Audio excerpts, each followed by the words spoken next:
Amazing and wonderful human beings. How are you doing on this fabulous day? Monday. Oh my goodness. November 13th. November is already on its way out. Good morning, Loretta. You are the first person here. Wow. You are. Hello, Stacy. Good morning, Stacy. I have something so funny to tell you. My brother asked me, who is Stacy? And I said, she's my friend. I met on Instagram. Well, she certainly is into you and you are into her. She's always on your show talking. Good morning, my nephew. And she's always carrying on at 90 miles an hour. I said, yeah, she's the Energizer Bunny of the morning blessings and everything else. So that was so funny. Who is Stacy? I get that question so much.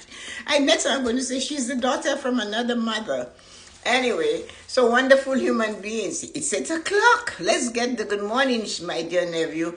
I see you guys have big shake-up in England in your government. Whoa, whoa. Anyway, we'll talk about that at another time. Today is the morning blessing. And you are welcome to be here. And I am happy to have you. It's a pleasure to have you. I am your daughter. I know I'll have to tell him that because you say that all the time. So anyway, let us look at this. Yesterday, we had the Sunday self-care show. And it was all about how to distress for the holidays. Hanukkah, Diwali, Christmas, all of these holidays that are coming, Thanksgiving. And it was so amazing. I couldn't believe the comments. People were saying the two of us are funny, but it was a good show. I really enjoyed it. We and Yuko said something. We talked about, hi Nadi, we talked about Christmas mugs. And we were talking about how to do things for yourself and, relax. And one of the things we said was that make sure you use those Christmas mugs you bought and you have sitting in the cupboard. So Yuko did one and I did a reel with mine. 7 different Christmas mugs. I don't have one mug. I use 7 mugs, maybe in a day. So here we go. But it was amazing to do that. And today, here we are. So remember, look at that live because hi Marina. Marina was on. On there we had Christmas mug Marina, one of them. We had so many different people coming on and talking about it, and Kia was there distressing ourselves. It's at 9:30, so not all of you get up that early. But it was a really enjoyable one, and we are using our Christmas law. So anyway, I am an avid reader. I love reading old things. So Voltaire and Rousseau, those two have always been amazing in my life. They just have been a great thing. So this is what Voltaire said. I just didn't have the room to put his name. Wherever my travels may lead, paradise is where I am. That's what Voltaire said. Thank you, Marina. We had a wonderful weekend. And here I am with my mug because, hello, good morning, Yuko. I have my mug. One of my mugs. So, listen to what Voltaire is saying. Oh no, we did that last year, remember? Wherever my travels may lead, there should be a comma, but against space. Paradise is where I am. So, what does that message say to you? We are looking for paradise outside of ourselves, outside of where we are. Just like when we're looking for something we want in our life, we're seeing it somewhere in Spain and we're in North America, or somewhere in the South and we're way up north. And that's why it cannot come. So Voltaire reminds us that your paradise is where you are. And it's up to us to realize paradise, no matter where I travel, wherever my travels may lead. So it doesn't mean about going to visit different countries. It means the travels on the journey called life. Wherever, good morning, Lisa. So wherever, what Voltaire is saying, wherever my travels may lead, paradise is where I am. Voltaire, the great man in the 16th century. So what he said is that wherever the journey called life takes me, paradise is right there. Do you guys get that? It's not traveling to another country. It's our daily steps in the moment of time. Paradise is not outside of us. Paradise, good morning, Ryan, is right there with us in the moment called time on our journey. And wherever we may be on that journey called life, starting, rebooting, crawling from a disaster, standing up, facing a challenge, pushing a log out of the way, screaming at our own self. If we stop all of that, paradise is there. That's all he's telling us. We treat ourselves as our own worst enemy will treat us. Getting angry because of mistakes of the past. Pulling those mistakes and saying, if I had known what I know now, I would not have done that. The English have a thing that they say, if stands stiff. It doesn't move. You cannot shape and move if. IF is there. It's there to stay. So we are treating ourselves like our own worst enemy. We are angry at ourselves. And we will go down with it and bring it and let it bring us down. And we sit in that mess. And in another form, I always ask you, who is the beaver in your river? So sometimes we are the one that is our own worst enemy. Good morning, Jean. We are the one that is keeping ourselves back. Voltaire said it best. Wherever my travels may lead, paradise is where I am. The journey called life has many stops, and it's a journey, it's a travel. We're traveling in it. And it's not always going to be pleasant, and it's not always going to be, I call it, what do I say? I say sweet, sour, tangy, spicy flavors. Every day in our journey called life, there are different flavors. But what is constant, though, is us. The flavors don't matter. They are on the journey. But it's where we are. We must find paradise exactly where we are standing. That is a quote from Voltaire.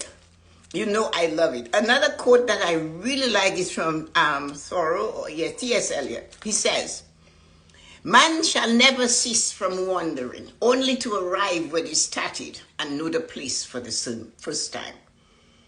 That is another powerful one. You go around and you're looking and you're searching and you come back to where you were at the beginning and say, holy, I really missed this. I didn't realize I was already there. I already had the power. I already had the joy. It's inside of us. We get angry looking back at those mistakes we made.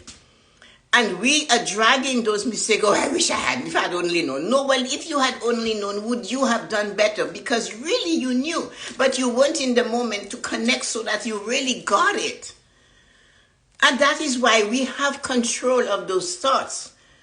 You see somebody and you're looking at them and you're forming an impression, an opinion, or making an assumption about that human being that you will never see again in your life. You might never have even heard their voice, but there you are criticizing. There we are criticizing. And what I teach you, I have taught myself. So I just avoid it. I look at it and I go, it is as it is. That's your life. That is them. So our job is to stay in our moment and find our paradise. Find where we are anchored, that there is true joy, happiness, peace of mind for ourselves, tranquility. Joy, that thing that is so elusive, only because we are not tapping into it in the now moment. Its happiness comes and it goes. Because you smile, somebody says something funny, a child says something funny, another adult, you hear something, a funny person talking, a comedian, you smile. That gives you the happiness in the moment. That's all happiness is. But joy is that thing that no matter how spicy today is on the journey called life, and you do not like spice, or how horrible it is on the journey called life, or how sweet it is on the journey called life, you can still find your pleasure. You can still find it. You can still find paradise. Paradise is something we think we have to die and then find, which is silly, because paradise is there right now. Paradise is what we are looking at, what we are feeling. That is one of the reasons I always ask you, how did that make you feel? Because it's feeling that is important. When you swear, you get angry, you say nasty things to people. Ask yourself this question: how did that make me feel? Is it feeling that makes you believe you're in paradise? How did it make you feel to walk away from an angry person, somebody that's really nasty? How did you feel? You had the ability, the emotional stability, and the mental fortitude to say, no, I'm walking away from this. I'm not taking this on. Because when you do that, you are empowering. It gives you confidence. But when you sit in the moment and you let something that is not inside of you affect inside of you, you have a problem. We have to realize all what that happens outside of us should not make our heart skip a bit. You have heard people say the hurt that somebody put on them, did to them, oh, I felt it in my heart. Believe them. If that person tells you that hurt me so deep, it felt in my heart, you know what? Hi, Lisa, good morning. Believe them that it did hurt them. Do not joke about that and laugh and say, how can you feel it in your heart? Yes, you can. Somebody can hurt you to the point where you feel it in your heart. And then this is where we become our own worst enemy. Because we take that and we start hating that person. And they are not feeling the hate. They are not experiencing the hate. We are hurting with that hate. They are not feeling anything from that emotion that we're charging into our body. We are clogging our blood flow. So I am standing there, and maybe I have never experienced a hurt like you have. And I am asking you to let go because it is worse for you. They say hate corrodes the vessel in which it is held. You will look at everybody that looks like that person and you will judge them from that hurt. Man, woman, or child, race or non-race. Or where they come from, the city, the country, the village, where their roots are. And you will judge them and you will say, this person hurt me. And everybody from that race or that thing, they're painful. But how long can you carry this? You know, a young woman made me feel so humble. And that was maybe 3 years ago when I met her. She lives in California. Yesterday, for some reason, she woke up early. And she was able to come on the Sunday self-care show. But Rosie only came at night because 7 p.m. is 4 o'clock in California for her. So Rosie, when I met her, could hardly speak. Rosie was shaking. Rosie cried. She didn't know how to do it, and I wasn't much better, but I had one step ahead of her. So I stopped where I was, I held her hand, and I showed her how to go live. And I taught her. And up to that point, that's all I could do because that's all I knew. But I did not keep it. I gave it to her. And then Rosie's story is this, and I would like you guys to put yourself in the place of a 7-year-old whose father had bought her a bike and told her, when I come home from work today, I will teach you to ride the bike. She waited, and she waited, and she waited. Her father was killed by somebody, shot her father dead. I don't know the circumstances, but that is what happened to her. Thank you, Lisa. And what turned around was this. Rosie grew up with that pain that her dad did not show. When it was time for this man to be paroled, she went to court and I don't know how long it took her to get there as an adult with her mom. And they got to know him. And what they did for him is that they agreed to encourage that he be set free. She developed a relationship with him. Good morning, Kia. And this is what happened. And she called herself the forgiveness coach. But she forgave him, and really, she actually forgave herself. But when I met Rosie, she it was just painful to watch her and to hear her. Today, if Rosie's doing a live, go. She has grown. I've seen this girl done so more, young woman, not a girl. She has 2 children and she's married. But what I'm doing, hi Kimberly, Rosie was afraid and she was so hurt. At 7, I am still waiting for my dad to come home to teach me how to ride the bike he bought me the day before. But he couldn't because somebody killed him on his way home. And she went to court to the parole hearing and released that person. And in so doing, she released herself. So that is what Voltaire is saying to us. Good morning, Kimberly. Thank you. Wherever your travels may lead, paradise is where I am, Voltaire said. Wherever my travels may lead, life is a traveler journey. And on that journey, it's up to you to find paradise in the difficult, in the challenging, in the amazing, in the spectacular, and in the beautiful moment. That is what it is. Life is like a rodeo. Yes, it is a rodeo. It's not, if life is going in a straight line for you and you cannot see the cracks, then you cannot see the light.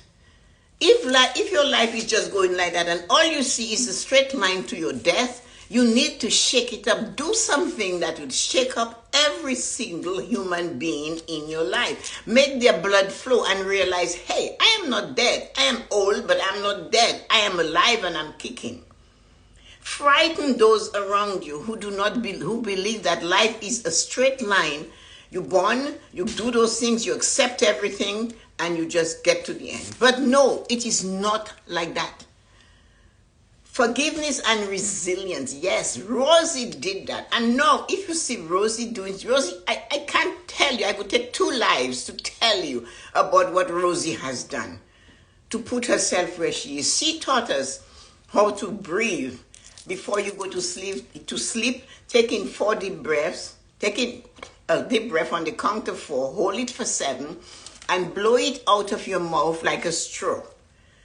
And if you do that, you will actually feel different. You do that 3 times just before you go to sleep. And that helps you.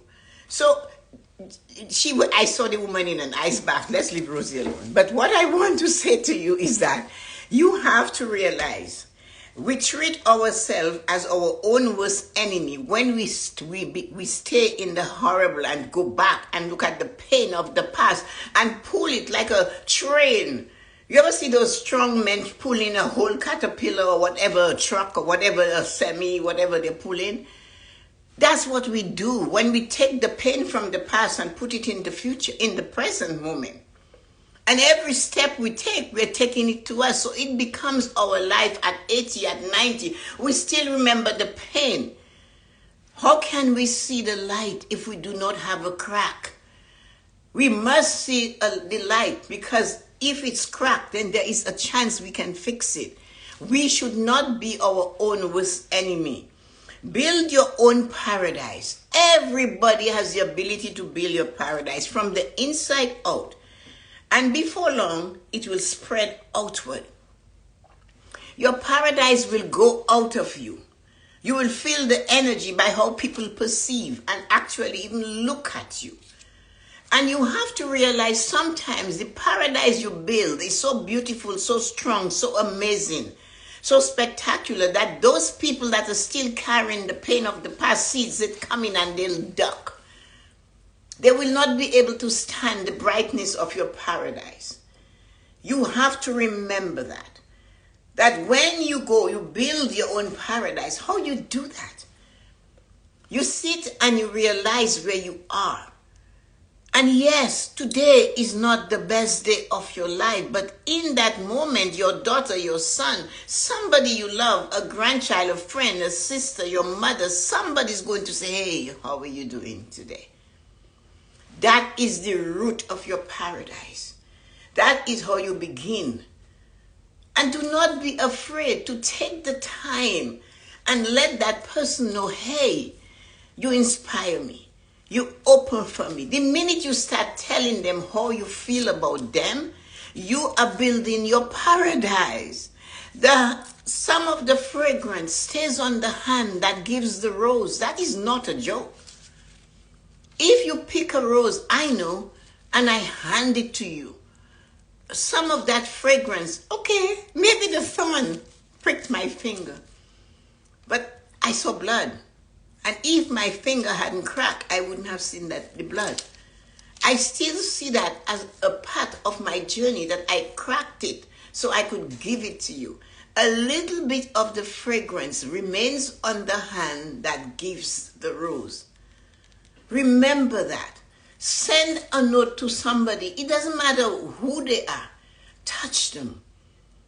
Even if in my gratitude journal, I sit for 2 minutes, I time it, and I write about something that is amazing that happened to me yesterday. I write, it could be one of you sending me a note to tell me how much I have helped you. Or it could have been when I am coaching, somebody says something in coaching that I got. I will talk about it. I went to get my hair cut, and my barber said to me, "Thank you so much for what you do for my family." That was interesting. I didn't know that he knew about it. And I said, "You're welcome." And I smiled and I left. But it made me feel good. If I hadn't given the rose to his family, he wouldn't have realized it to give me some of it back. Good morning, Azim. So we have to take a little bit of ourselves and give to another. All I knew, which was Rosie and I are both loyal to each other now. But all I knew about Rosie at the time is that she was one step behind me on social media because she didn't have the confidence to do it. I didn't have the confidence, but I had a little bit more. I had a tablespoon of confidence. That's all I had, because I really didn't know anything about this thing. I love challenges, and I wanted to do this. So I turned and I said, "I can show you how. I know what button to push." I felt like I was the best teacher in the whole wide world. Thank you, Azim. So we have to remember that. Whatever it is you're doing on the journey called life, or wherever you have traveled to on that journey, wherever full stop, wherever you are, the detour, the crash, the canyon, and you cannot jump over it, paradise is there. Because as you're heading, the ground splits open, and you have no way of leaping from where you are to across the canyon. Maybe look down and see the beauty of the canyon if the water running, and you spend some time admiring and believing and feeling the warmth, the joy, the magnificence of creation where you are. And maybe in doing that, something else will open. A drawbridge will form. While you are busy looking at what is amazing, spectacular in your life, because that's where your travels took you, and paradise is there, and you found paradise, a bridge might materialize. Even if the bridge materializes, it doesn't mean that it's going to be a solid piece of concrete that you're walking on. It's going to be that you have to hold on to it like this. Good morning, Terry. So that's what Voltaire meant when he said, "Wherever my travels may lead, paradise is where I am." So even on the worst of times, as I said, the ground broke open just one step before you fell into the canyon. All you could see where you wanted to go was no further away. And the canyon has raging water, beautiful trees, things are happening. You can actually see the salmon spawning up the river. That's where you concentrate on, because it's difficult where you are. But if you look in the moment and you see beauty in the moment, hold on to it. While you're giving your energy and your love to that beauty in the moment, some drawbridge will appear.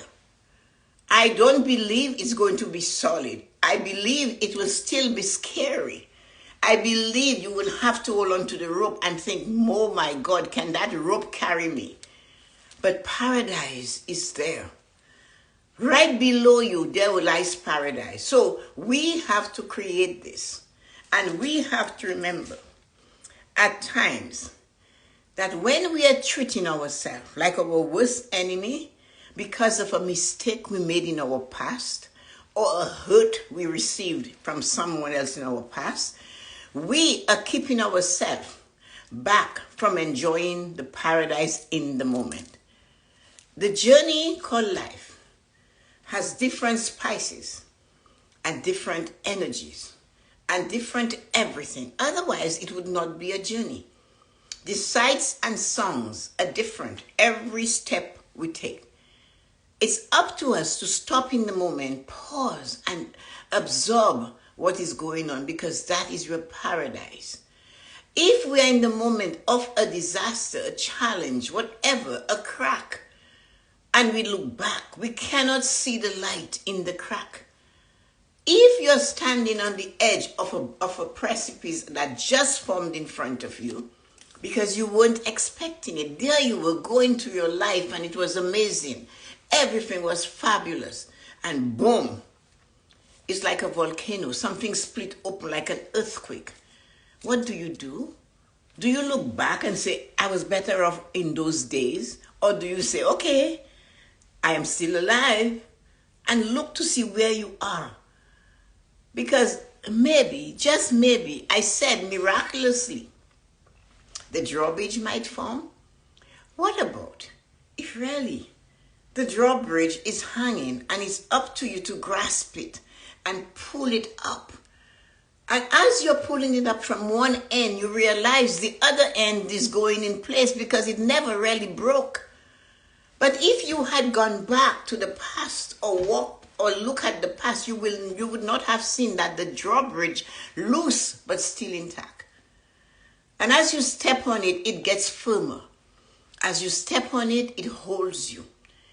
And there you are thinking, I weigh 200 pounds. That cannot support me. And there you realize, yes, it can. And just as you get to the other side, you decide, I'm going to run for it.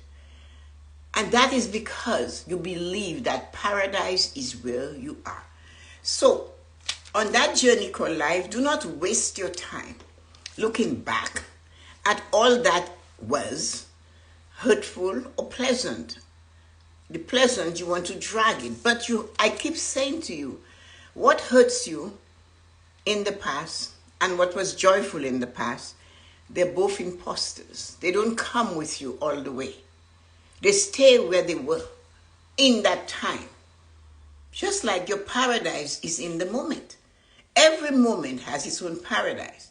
So when you look back over your shoulder, and you notice what we do, we never look back over our right shoulder. Do you notice? We always look back over the left shoulder. Do you know why? That's where the heart is. It was either joyful for the heart or it was painful for the heart. But we go back there, wanting to bring what we like with us, cannot help it that we're dwelling on what we hate. So they're two imposters. They come along. You cannot have one without the other when you look back. So that's why we have to train our thoughts to stay in the moment. I am not saying that it's easy for me. What I teach you, I am learning on that journey called life. I have to reverse and look at myself and say, no, Tessa-Marie, you need to stay in the moment.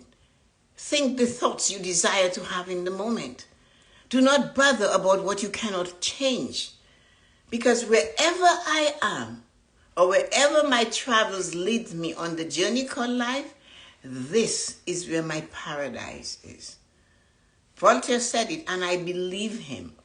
Because I go out of my way to make sure that I pull my thoughts away from doom and gloom and hate and all of that. We all get those types of emotion. But if we did what Rosie did, she stood up for the man that took her father and said, let him free. And in letting him go free, he went free. And of course, the relationship changed. I think they have a conversation all the time. But one thing I have to let you guys know is that wherever your journey leads you, if you stop there long enough and look at where you are, paradise is where you are. And while you're thinking, my life is horrible, I am not going to compare your life with anybody's life. But just look in that moment, pause, and look, I am in paradise. Paradise is not in heaven. Hello, Nefesa. Paradise is not in heaven. Paradise is in the moment. Heaven doesn't have an address. Heaven doesn't have a phone number. If you got it, then good, use it. But paradise is where you are. And it's not tomorrow, it's now. As even if the right foot has a blister and the left foot doesn't have a blister, you can limp on one. That's still paradise. The choice is, and my father said to me, you still have 9 toes. You only broke one, so you still have 9. So paradise is having realized that, hey, I do have 9 toes. Paradise is realizing only one foot has a blister.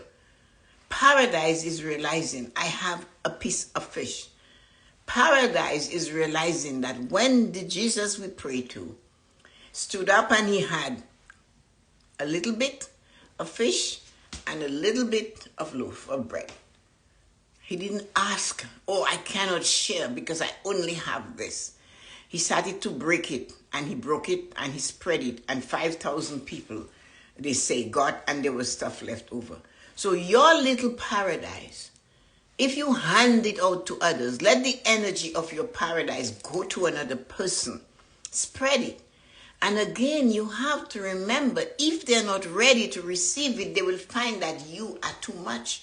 Your light is too bright. They'll ask you, what are you so happy about? Why are you so joyful? How come you're energized? Da, da, da, da. Because they cannot see that in themselves, not anything. And you cannot give it to them on a silver platter. You have to just let them be themselves, because the time too will come when they will hit that rock and they'll realize, you know what? I hit the rock, I stubbed my toe, but I'm okay. Because paradise is exactly where you are in the journey called life. Have a great morning.